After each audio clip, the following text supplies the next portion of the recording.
Դժվարությունները ես տենց եմ մտածում, նրա համար են, որ լուծվեն։ Իմ տան մեջ ապրում է երկու տեսակի արժեք։ Մի արժեք, որը մենք ենք դնում, մյուս արժեքը, որը հասարակությունն է դնում։ Իսկ ով պիտի բարոյագիտությամբ զբաղվի այս երկրում։ Էլիտայի խոսքը մենք չենք լսում, լսելի չի, որի արդյունքում լսելի է տիկտոկերների ձայնը։ Ես հավատում եմ, որ եթե ընտանիքը ամուր է, պետությունն ամուր է։ Մեծ գին է ձեր համար վճարված, որ դուք այլևս ծառա չլինեք, բայց այդ ազատությունը չար ձևով չգործածեք։ Մինչ սկսելը զրուցում էինք, ասացիք 3 պատերազմ եք տեսել, իրականում մյուս ազգերի պարագայում, պես պատերազմ տեսնելը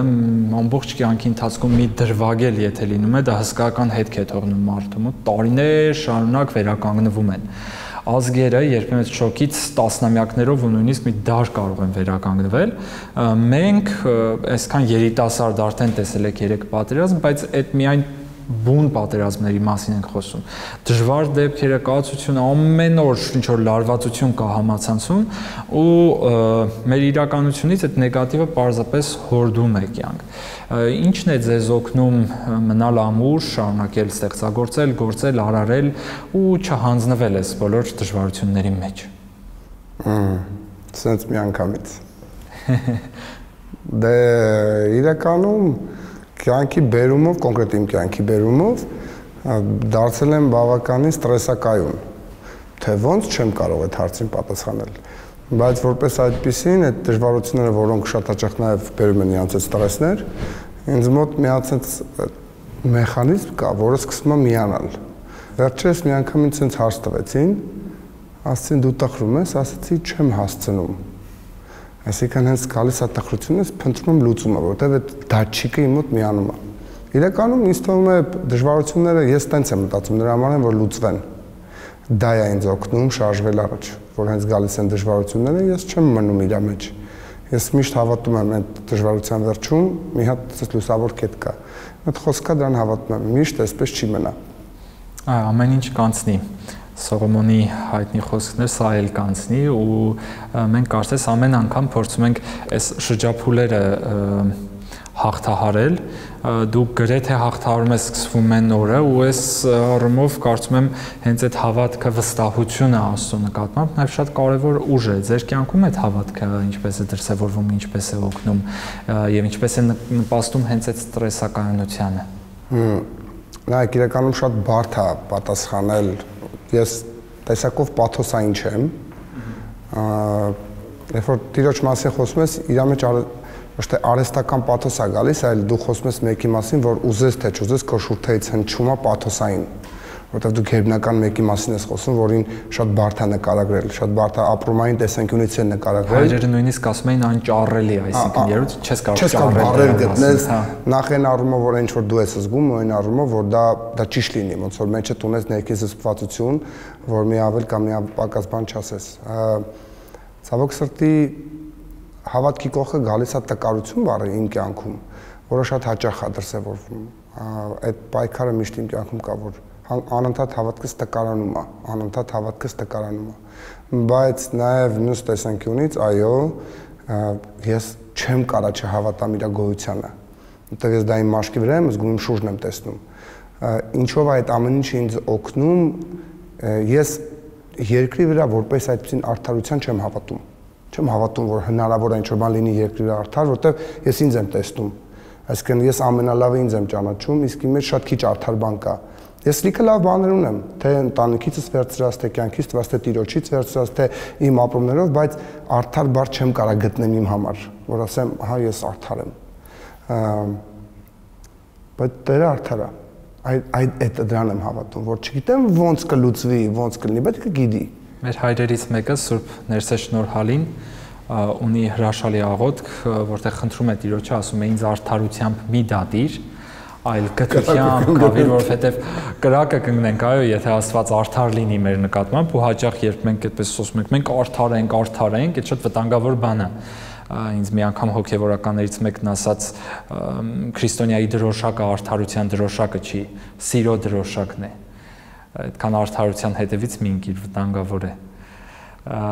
Եվ նույն ժամանակ, երբ խոսում եք հավատքից, ինքը շատ կարևոր է, հենց անձամիջյան հարաբերություններում էլ մեկ երբ այդ արդարության դրոշակը դնում ես, սիրո դրոշակն ես բարձրացնում, այնքան փոխվում է միանգամից ընկերական հարաբերությունը կամ ընտանեկան հարաբերությունը։ Ձեր ընկերական, թե հենց ընտանիքում թեկուզ ձեր հարաբերությունների մեջ դուք ինչքանով եք օգտագործում այն գործիքակազմը, որը քրիստոնեական բարոյագիտությունն է տալիս ու ինչ օրինակներ գիտեք, որոնք հենց անձնապես ձեզ են օգնել հաղթահարելու դժվար իրավիճակներ։ Մեր ընտանիքը մենք փորձում ենք, թե ես թե կինս, դնել են արժեքները, ինչքան որ մենք հասկանում ենք, ինչքան որ մեր գիտական էակը մեր այսպես ասած հասկանում այդ արժեքները, որը բխում են Տիրոջից, փորձում ենք այդ հենց դրա վրա կառուցել մեր ընտանիքը, բայց այստեղ մի հատ գիտեք, նես հետաքրքիր բայց կա առաջ եմ ընկնում, միշտ ընտանիքում երկու հատված կա, ընտանիք եւ հասարակություն, որտեղ երբ որ իմ երեխան ունի իմ արժեքը, վերցնենք ես շատ առողջ արժեք եմ իր մեջ ներմուծել, ինքը ունի 5 ընկեր, որոնք ընդհանրապես այդ արժեքները չունեն, ու ես տան մեջ ապրում եմ իր ու իր 5 ընկերների հետ։ Ես վերցնենք ունեմ շատ լավ արժեքներ, այդտենց վերցնենք, որ ես ամենահարմար մարդն եմ աշխարհի, որ ունի այդ արժեքները, ես ունեմ 5 ընկերներ, որոնք այդ արժեքները կրողը չեն։ Ինչքան էլ ես ուզեմ, թե չուզեմ, իրանք իմ ընկերներն են, մեկայից չեմ կարող հրաժարվել, իմ կյանքի մարդիկներն, ես այդ 5 արժեքների հետ շփվող ամեն ինչը մեկա բերում եմ տուն։ Դա համար ձեր հարցին չեմ կարող հստակ պատասխանել, որտեղ իմ տան մեջ ապրում է երկու տեսակի արժեք։ Մի արժեք, որը մենք ենք դնում, մյուս արժեքը, որը հասարակությունն է դնում։ Ունեք ընդհանուր հայացք, ընդհանուր պատկերացում, թե ինչպիսին է մեր հասարակության արժեհամակարգն այսօր ու որոնք են հիմնական խնդիրները, որ դուք տեսնում եք թեկուզ հենց մեդիայի տեսանկյունից, որովհետև դուք հասարակական գործիչ եք, մեդիա գործիչ եք, շփվում եք ամենատարբեր միջոցառումներով մեծ հանրության, մեծ լսարանի հետ ու այդ զարկերակը երևի հենց հանրային գործիչները ամենաշուտն են զգում։ Երկու ձևով պատասխանեմ, առաջինը, որ այդ զարկերակը պահողների կարիք կա իմ մեր երկրում չկա էլիտա հասկացողությունը։ Ես ցավոք սրտի շատ երիտասարդ եմ իմ գործունեության տեսանկյունից, կարող է եւ շատերը արդեն 40-ի մոտ տարիքում շատ նենց գործունեություն արած լինեին կամ արել են, որ հա եղել են էլիտան, նույն մեր շատ պատմաբաններ գրողներ երիտասարդ տարիքում այնպիսի մեծ, բայց կոնկրետ ես դեռ այդ վաստակը չունեմ, հա, որ կոչվեմ էլիտայի շարքում, հուսով եմ մի օր ես կունենամ այդ վաստակը, բայց մեր շրջանակում շատ մարդիկ կան, ովքեր այդ վաստակն ունեն, բայց այդ էլիտայի խոսքը մենք չենք լսում, լսելի չի, որի արդյունքում լսելի է տիկտոկերների ձայնը, շատ ավելի շատ, քան էլիտայի ձայնը։ Հիմա գալիս է տեղից ձեր հարցի պատասխանը, կատաստրոֆա է։ Այսինքն այն ինչ որ հիմա մեր շուրջը կատարվում է, դրանից վատ հնարավոր չի լինի։ Այսինքն դրանից վատ մեկ էլ երևի, չգիտեմ, դրանից վատն է, այլ չգիտեմ սահմանը որն է, ինչն է ամենաշատ ինձ անհանգստացնում, որ մեր ժողովրդին ամեն ինչ դուր է գալիս ինչին որ կարելի է դեմ գնալ։ Հա, այն ինչին որ կարելի է դեմ գնալ, դա ոգևորում է։ Կարևոր չի ինչին, կարևոր չի ում, կարևոր է դեմը կա, որ ես դեմ եմ։ Այսինքն մենք ըմբոստ դեմագոգ ազգ ենք կամաց վերածվում, ոնց որ դա պարտվողի հոգեբանություն է։ Հաղթողները դեմ չեն գնում, հաղթողները խնդիր չունեն։ Պարտվողի հոգեբանությունն է, որ ինքը անընդհատ դեմ է գնում ինչ-որ բանի, որ ասի ես գոյություն ունեմ, իմ գոյությունը նկատեք։ Հասկանում եք, հիմա մենք ունենք դրա շատ մեծ խնդիրը, որը մեկ-մեկ ինձ ասենց խոսում են, ասում են, ոնց որ դու որ այդքան մտածում ես կամ ճիշտ ես խոսում, ինչի՞ չես մտնում քաղաքականություն, հա բայց ես քաղաքականությունից գլուխ չեմ հանում։ Դա ես լավ մտնեմ այնտեղ ինչ անեմ որ Եթե ես իմ գործն ունեմ, քաղաքականություն դա առանձին մասնագիտություն է։ Ցավոք սրտի այսօր այդ քաղաքականություն եզրը շատ է օգտագործվում, ընդ որում եթե նկատել եք ամենատարբեր զրույցներում, որտեղ փորձ է արվում առողջ ինչ-որ կարևոր թեմայով խոսել, որպես կամ բոլոր կարևոր թեմաները փակում են, ասելով դե դա քաղաքականությունն է, բայց Հայաստանում այսօր ձեզ կա լուրջ քաղաքականություն։ Այդ քաղաքականությունը դասական իմաստով, օրինակ ովքեր են մեր լիբերալները, ովքեր են մեր պահպանողականները, ինչ գաղափարական հոսանքներ կան մեր քաղաքական դաշտում։ Ցավոք սրտի կան անձեր եւ այդ անձականներ։ Իսկ դա քաղաքականություն չի, այստեղ մենք գործ ունենք բարոյագիտության հետ ու դրա համար ես հարցնում եմ հենց բարոյագիտության մասին, որովհետեւ մեր բոլոր խնդիրները, եթե համաձայն եք սրա հետ, չգիտեմ թե համաձայն չեք գուցե, մեր բոլոր խնդիրները նույնիսկ այն խնդիրները, որոնք պիտի լինեին քաղաքական դաշտում, ու մենք էլ չպիտի զբաղվենք դրանով, որովհետև իրոք մեր ինչ գործն է, ես աստվածաբանությամբ պիտի զբաղվեմ, դուք ձեր ստեղծագործական կյանքով, բայց քաղաքականությունը չկա, արդյունքում դրանք մնում են միայն բարոյագիտական դաշտում, իսկ ով պիտի բարոյագիտությամբ զբաղվի այս երկրում։ Ես դա համար էլիտա բառը նշեցի, էլիտան դա մշակութային, ոչ միայն մշակութային, ոչ միայն հոգևորական, այսինքն դա էլիտան պետք է լինի թե հոգևորական, թե գիտնական, թե երաժիշտ, թե մանկավարժ, թե մարզիկ, մարդիկ, որոնք իրական ինֆլուենսերներ են, իրական։ Ես էլ եմ ինֆլուենսեր, բայց իմ ազդակները այն ես գիտեմ, որ ես ունեմ ազդեցություն, բայց ես վախենում եմ, որովհետև ես շատ տեղեր կոմպետենտ չեմ։ Դա համար էլիտա բառը այն է, որոնք մարդիկ իրոք կոմպետենտ են ու շատ լայն մտահորիզոնի մարդիկ են։ Ես ունեմ իմ զոնան, այդ զոնայում փորձում եմ ինչ-որ ազդեցություն ունենալ։ Բայց ես խոսում շատ ավելի լուրջ այն զոնայի մասին, որի հետ հաշվի կնստի թե եկեղեցին, հաշվի կնստի թե իշխանությունը, հաշվի կնստի գաղափարի մասն է խոսքը, որովհետև կիսում է այն գաղափարը, որը կապ չունի ով կգա պետության գլխին կկանգնի իր գործը կանի, այլ մենք ունենք էլիտա, որը ստեղծում է այդ ինստիտուտը, որովհետև ես ճիշտ ասած նայելով ընդհանուր աշխարհին, բոլոր աշխարհում տեսնում եմ այդպես մարդկանց, ովքեր իրենք կարող է քաղաքականության մեջ, մեզ չեն երևում, որ իրանք քաղաքականության մեջ են, դա է էլիտան, որ իրանք դե յուրե քաղաքականության մեջ չեն, բայց իրանք այդ քաղաքագետների կամ այդ մարդկանց կողքին վերևը, ներքևը կան որպես խորհրդատուներ, որպես մենտորներ, նույնիսկ շատ հոգևորականներ կան շատ տարածքում, որոնք այդ ես չգիտեմ հիմա մեր ազգային պետական գլխավոր արժեքը որն է։ Հիմա մենք քրիստոնյա երկիր ենք, մենք ժամանակակից մոդեռն, մենք ամեն ինչ խառնված է իրար, որովհետև այդ նույն էլիտան չունի նույն միտքը։ Այդ էլիտան գոնե գլոբալ, ոնց է որ նույն աստվածաբանական դուք ավելի լավ կիմանաք աստվածաբանական հարցերում, եկեղեցիները շատ հարցերում տարբեր են, բայց հիմնային հարցեր կա, որոնցով նրանք միավորվում են, ասում են Քրիստոսն Աստված է։ Օրինակ վերցնենք, էլի, չկա հարուցյալ կյանք կա, այն կարևոր բաներ, որովհետև վիճելի շատ հարցեր կան, որոնք կարող է վիճել մեր մոտ այդ ֆունդամենտալ հարցերի միավորում էլ չկա։ Կարող է ես չգիտեմ։ Իսկ եթե ես չգիտեմ, եթե ես չգիտեմ, ով գիտի։ Գաղափարախոսություն ու չկա արժե համակարգ, այսինքն համակարգված չէ։ Երբեմն երբ մենք խոսում ենք արժեքների մասին, ինչու են դրանք միանգամից վերածում կենացների, որովհետև մենք պատից կախած ինչ որ արժեքների մասին ենք խոսում, ասենք մեր արժեքն է հայոց լեզուն, բայց Facebook-ում ես լատինատառ եմ գրում։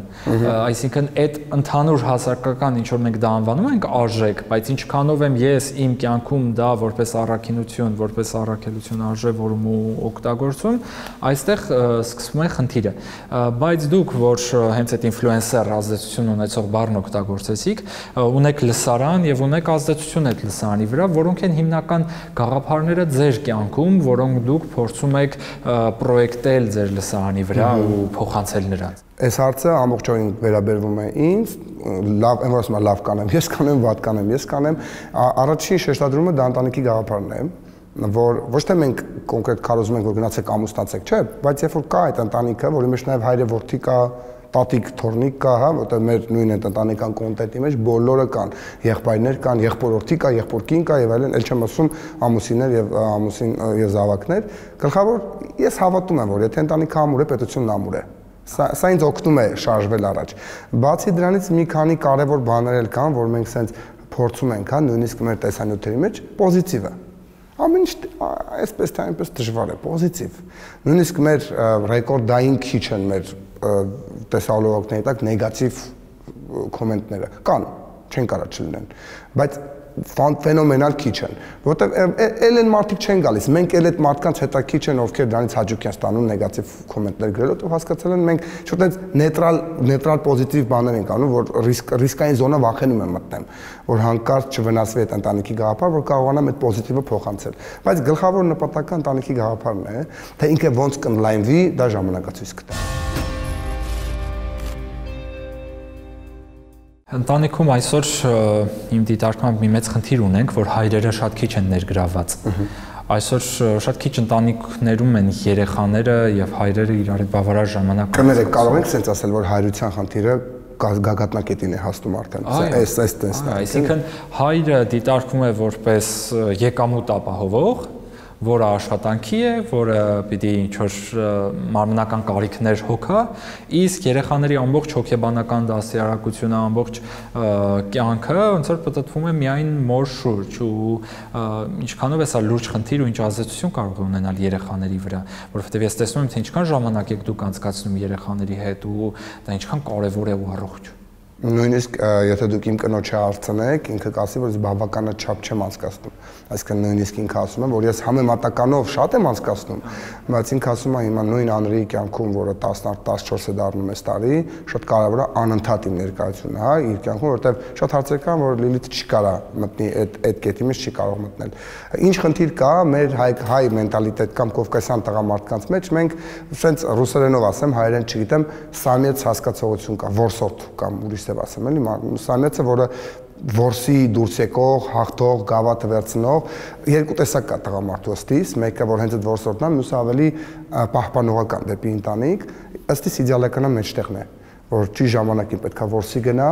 ճիշտ ժամանակին պետքա ոնց որ այդ բալանսը պետքա զգա։ Ամեն դեպքում, եթե դու որսորդ ես դրսի ես, անընդհատ այդ գավաթները, այդ որ քեզ ծափարեն, տղամարդու կոմպլեքսն է դա։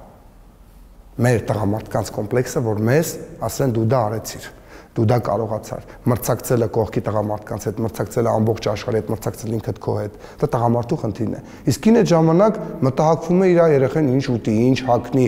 ոնց դասի գնա, ինչ գնահատական ստանա, տղամարդը այնքան զբաղված ինքը իրանով,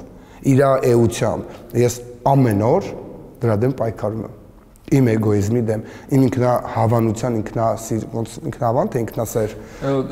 նարցիսիզմի դեմ, ինքնասիրությունը լավ բան է, ինքնահավանությունը արդեն ինքնահավանության կողքին մի հատ էլ բառ կա, էլի, որ ինքը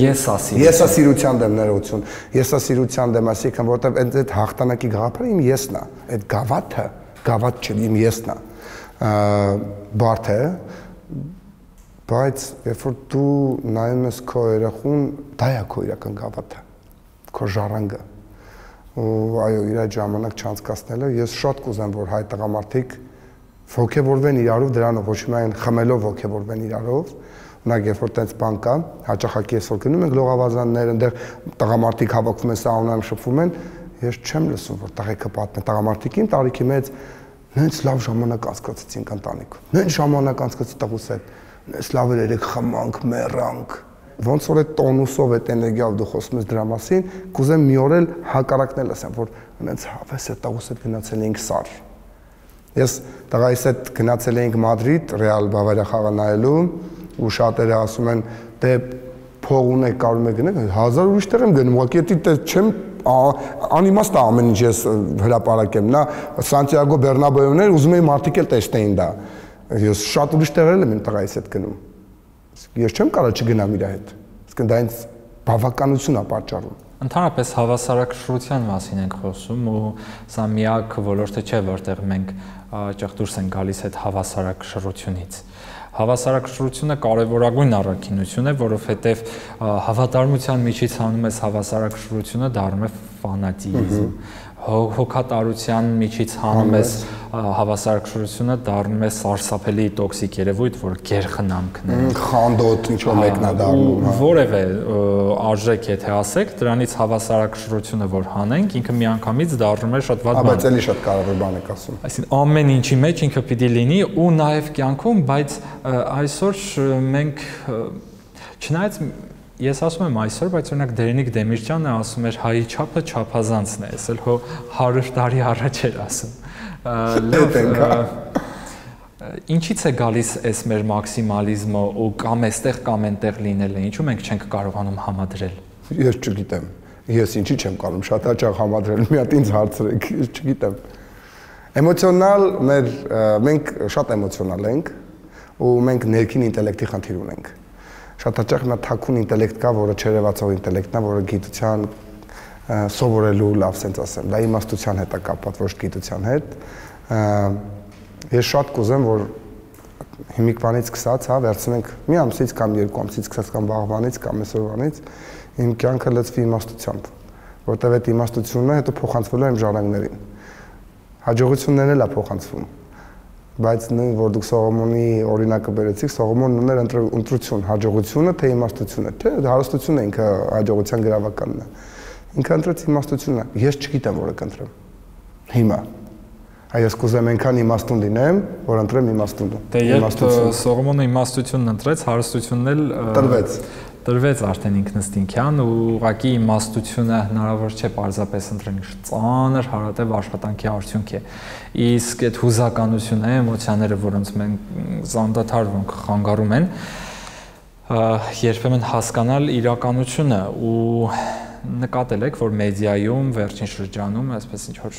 էմոցիոնալ պայթուցիկներ են անդադար,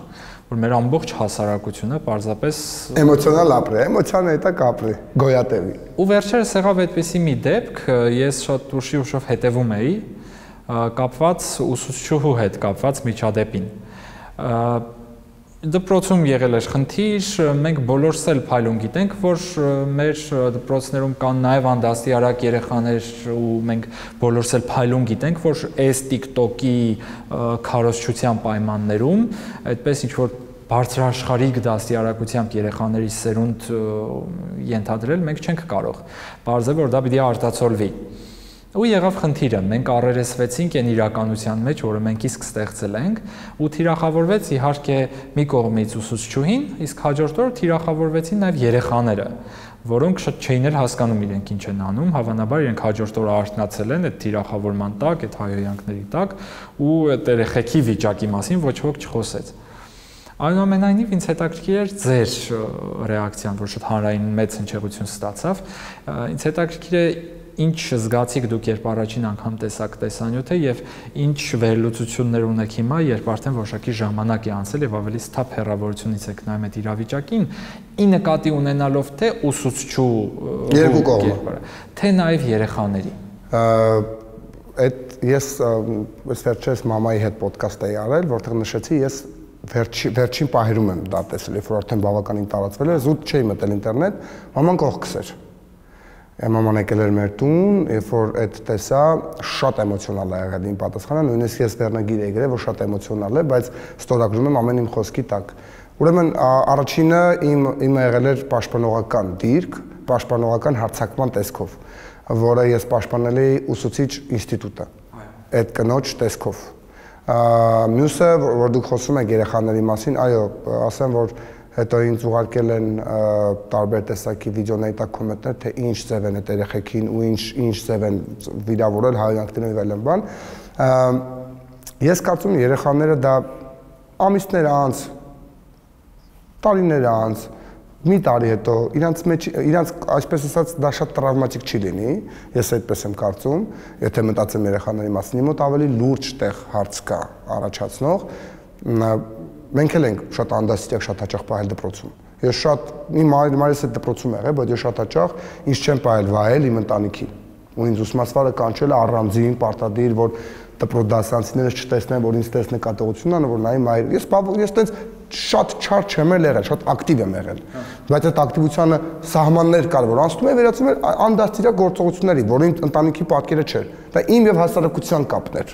Ոնց որ նշեցի։ Շատ հաճախ մայրս նեղվում է, որ խոսում եմ նեգատիվի մասին, ասում եմ, դու քո լավագույնն ես տվել, բայց ես եղել եմ նաև հասարակության մեջ, որտեղ ես այնքան եմ կեղտոտվել, դա նորմալ երևույթ է։ Հա, երբ որ այդ process-ների մեջ ես ասել եմ, ես հասկանում եմ, որ ամեն ինչ հնարավոր է, ամեն ինչ մենք էլ ենք շատ վատ բայ, շատ չարճճ եղել։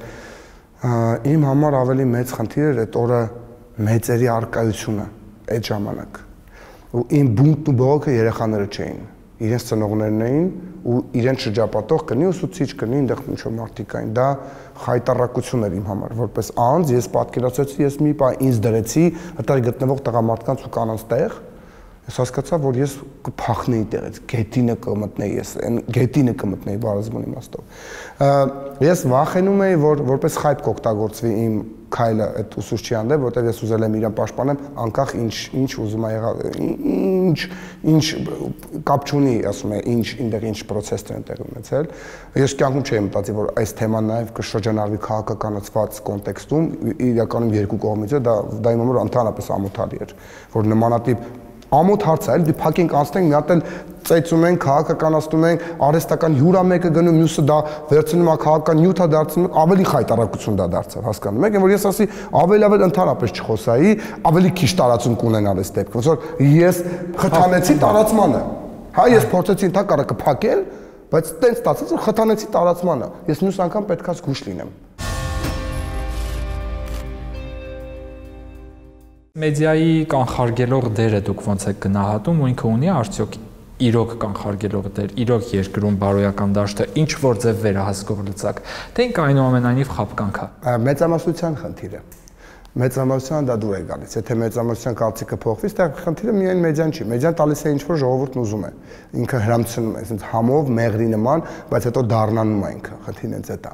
Ինքը համով ուտում է, բայց հետո փորլուծություն է ունենալու դրա պատճառով։ Ինքը մեղրի նման մտնում է, բայց այնտեղ ցոգոլ բանով, ինչ-որ սպասով բանով խառնվում է, ու այդպես միտեղից դուրս գա դա։ Ոչ մեկ չգիտի որտեղից դուրս կգա, բայց ինչա տեղի ունենում մեր բնակչության ժողովրդի մեջ, դոզայա ժողովրդի համար, իր նարկոտիկը դարել է, այն էմոցիաները ու այն ամեն ինչ որ հրամցվում է։ Դեժան դոֆամին են ասում։ Այո, հիմա եթե ժողովուրդը սթափվի իր գործողությունների, իր որոշումների ընտրության մեջ, ու ամենակարևորը պատրաստ լինի իր ընտրության համար պատասխանատվություն կրելու, չի ուզում կրի ինքը պատասխանատվություն իր ասացի ու որոշման համար։ Իսկ հիմա մեդիան այդ տալիս ասում է դու չես կրում, դու ինչ ուզում ես արա, էսի հենց այն տարած, այն որ ֆիլմեր կար, որ ստեղծում է ինչ-որ աշխարհ, որտեղ ինչ ուզես կարաս անես, բայց ինչ-որ բայց կա։ Դու այդ բայցի մասին չես մտածում։ Բայց այդ բայցը կարող ասես մի հատ փոքր բան է, ու դրա պատճառով всё դու կյանք չունես, բրծնում է քո կյանքը տեղ։ Հիմա մեր ժողովուրդը ստացել է ազատություն։ Նայեք, ես չեմ հավատում, որ ընդհանրապես սենց այսպիսի ձևով կա ազատություն։ Ասում է մի հատ ես չեմ հիշում հատվածը, բայց շատ դուք հեսա կասեք ինձ թվում է, որ ասում է մեծ գին է ձեր համար վճարված, որ դուք այլևս ծառա չլինեք, բայց այդ ազատությունը չար ձևով չգործածեք։ Հիմա մեր ժողովուրդը ասում է, նայեք, մենք ուզում ենք ազատություն ունենանք, բայց ուզում ենք անպայման այդ ազատությունը չար ձևով գործածենք։ Տվեք այդ ազատության մասին է։ Տվեք այդ ազատությունը մեզ, եւ մենք դա վատ ձևով օգտագործենք, ինչ ուզեք ձեզ կտանք։ Կարևորը տվեք այդ ազատությունը մեզ։ Նաև գնալով մի փոքր հետ, քանի որ մեր պետությունը կոնկրետ մեր պետ չի ունեցել այդ ազատությունը։ Սովետական միությունից եկած եղել է ինչ-որ շատ սահմանափակ, հիմա թոքից փախած է դարել։ Հիմա ասում ես կարող ենք բռնել, ես մտածում եմ գոնե մի 10 տարի, մի պակալենա ոչ։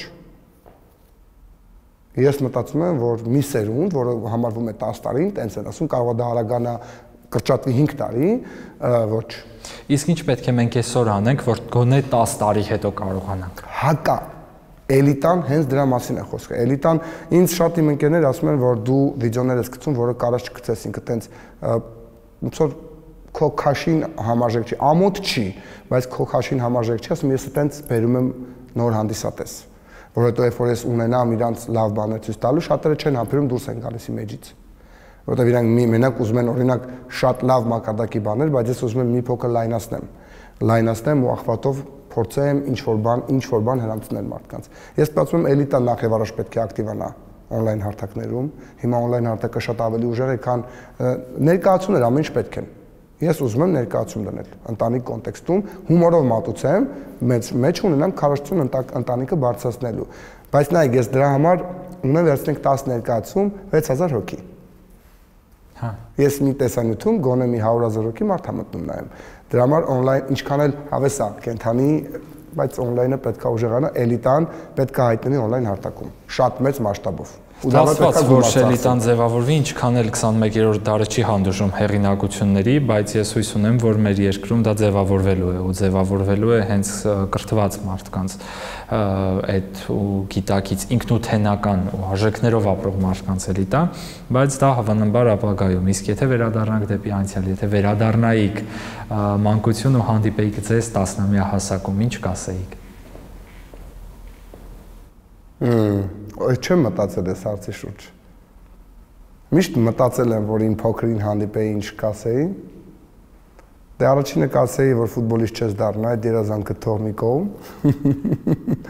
Շատ մեծ ապրումներ եմ ունեցել ֆուտբոլի հետ կապված, ու դա նաև շատ վատ ապրումներ եմ ունենում հիմա։ Ես օրինակ ինձ թվում է չէի սպասի, որ ես սենց կլինեմ սենց մեծ ընտանիքի տեր, բայց շատ հավես հարցեր գիտեք, չէ՞։ Սա թվացial հերթական հարց է, հաճախ հանդիպում ես հարցը, բայց քանի որ ես առաջ անգամ էի լսում, սա ապրումային հարց է իրականում։ Չգիտեմ ինչ պետք է ասեմ, չգիտեմ ինչ կասեմ։ Բայց հաստատ խորը ապրումներ կունենամ, որովհետև ես մեկ-մեկ որ իմ կյանքը սենց ֆլեշբեքեր ա լինում հետո առաջ, ես միշտ ասում եմ ով էի ու ուր եմ եկել հասել։ Երևի կասեի ստացվում է ինչ-որ բան քո մոտ։ Բայց մի բան էլ կասեի, էլի, կասեի լավ սովորի։ Ես այնպես նեղվում եմ, որ շատ կարևոր տարիներին չեմ սովորել, փողոցն եմ սիրել։ Դա մի հատ ուրիշ տեղ է ինձ շատ օգնել, ու շատ օգնում է, բայց շատ տեղեր նենց եմ խեղճանում։ Շնորհակալ եմ շատ այս զրույցի համար։ Ես եմ շնորհակալ։